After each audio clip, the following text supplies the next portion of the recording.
Fala, gente amiga, tudo bom? Eu sou Carlos Lose e este é o Batata Diário, seu programa de dicas do Diário do Capitão. E hoje nós vamos continuar nossas análises de episódios de Jornada nas Estrelas. Vamos voltar a TNG, mais especificamente ao quinto episódio da segunda temporada, intitulado O Som do Silêncio. Gente, esse é mais um daqueles episódios, que faz a ficção científica, ser uma metáfora, dos nossos problemas, das nossas condições, situações atuais, É um episódio que vai trabalhar a questão da inclusão social, no caso de pessoas que têm necessidades especiais. Eu nem sei se o termo hoje em dia é adequado ainda, Antigamente as pessoas falavam pessoas com deficiência, depois passaram a falar pessoas com necessidades especiais. Eu acho que já tem uns termos mais novos aí, até o termo necessidade especial já não é mais, vamos dizer assim, tão adequado para enumerar isso. Mas vamos falar um pouquinho do plot para a gente poder enumerar, não, para descrever isso, no caso, Mas vamos falar um pouquinho do plot aí, tá? Que a Enterprise ela estava tentando mediar um conflito entre duas facções de um planeta. As facções já tinham se matado, sempre, elas nunca se comunicaram, sempre a única linguagem que eles conheciam era da violência. Os caras praticamente já estavam extintos, entendeu? Os caras estavam clamando por um acordo de paz, E aí a Enterprise vai pegar um cara que é um especialista, em acordos de paz, no planeta dele. O cara se chama Riva, não tem nada a ver com o Rivelino, aquele jogador da Copa de 70, tá? Mas o Riva, ele era um cara surdo de nascença. Todas as pessoas que nasceram no planeta dele não tinham, vamos dizer assim, o sistema auditivo. Então eram surdas mesmo, entendeu? Não dava nem para botar uma prótesezinha, no caso, E aí a população desse planeta acabou desenvolvendo uma forma de comunicação, onde as pessoas que eram totalmente surdas, elas andavam com um corozinho, de 3 pessoas, E aí o Riva tinha o seu coro de 3 pessoas lá, eram 2 homens e uma mulher. Um homem era responsável pelo intelecto, outro homem era responsável pela paixão, e a terceira, e a mulher, no caso, era responsável por integrar essas duas coisas, integrar meio que a razão e a emoção ali, entendeu? Dar equilíbrio a isso, Então o Riva meio que se comunicava telepaticamente com eles, e eles falavam pelo Riva, no caso, mas não somente falavam o que o Riva pensava, mas também exprimiam o que o Riva sentia também, no caso. Então, o Riva era um cara que era muito bom naquilo que ele fazia, entendeu? O cara tinha, vamos dizer assim, muita segurança de si, uma segurança que beirava a arrogância, inclusive, E lá vai o Riva, para resolver, esse conflito entre essas duas facções aí desse planeta aí no caso, desse outro planeta aí no caso, Só que o que acontece? O Riva subiu tanto nas tamancas da arrogância dele que ele não percebeu, entendeu? Que existiria um risco naquele tratado de paz ali, naquele acordo de paz, E aí na hora que ele vai começar a mediar o acordo de paz, um dos caras das facções, acaba ficando muito nervoso, acaba achando que a guerra tem que continuar e dá um tiro, dá um tiro lá de phaser ou de laser lá, um negócio assim, e pulveriza os 3 membros do coro do Riva, E aí o que acontece, O Riker e o Worf que estavam com ele, agarram o Riva e falam até 3 para subir imediatamente, O Riva fica uma arara, fica completamente transtornado, Ele começa a tentar se comunicar com língua de sinais, com os tripulantes da Enterprise, só que ninguém entende nada, Ninguém conhece a linguagem de sinais do Riva, que nem na nossa sociedade, que os surdos mudos ficam lá se comunicando, mas ninguém conhece a linguagem deles, eles só conseguem se comunicar entre eles, que conhecem a língua de sinais, mas não se conseguem comunicar com outras pessoas, então eles não são inclusos na sociedade. O Riva passou pela mesma coisa, ele era um cara todo cheio de si, entendeu? Todo seguro de si, entendeu? E o que que acontece? Quando ele perde o canal de comunicação dele com o mundo, que são as três pessoas do coro, entendeu? Ele fica completamente perdido, ele fica completamente arredio, ele fica completamente recluso, no caso, né?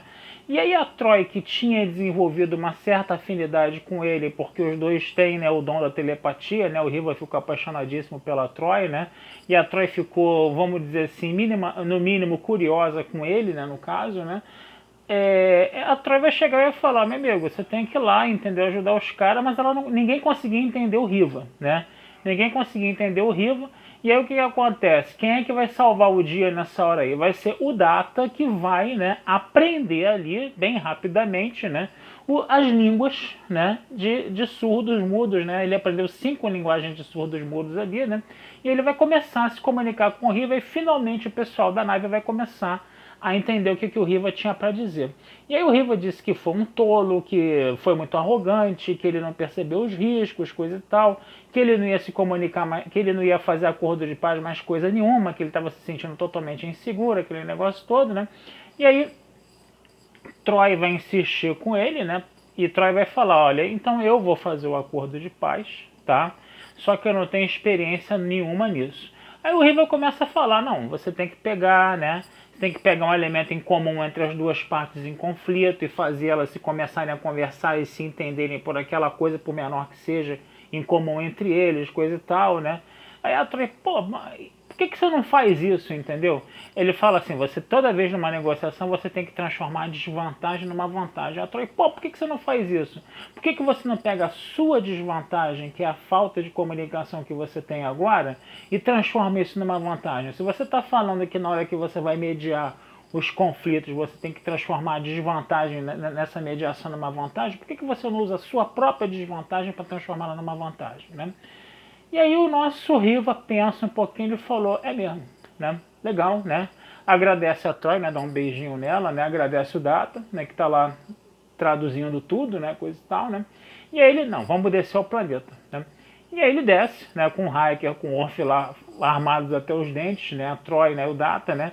Para tentar fazer a comunicação lá com os caras. E o Riva fala o seguinte, olha só, né? Lá, sempre com a linguagem de sinais. Vocês podem ir, vocês podem me deixar aqui, né?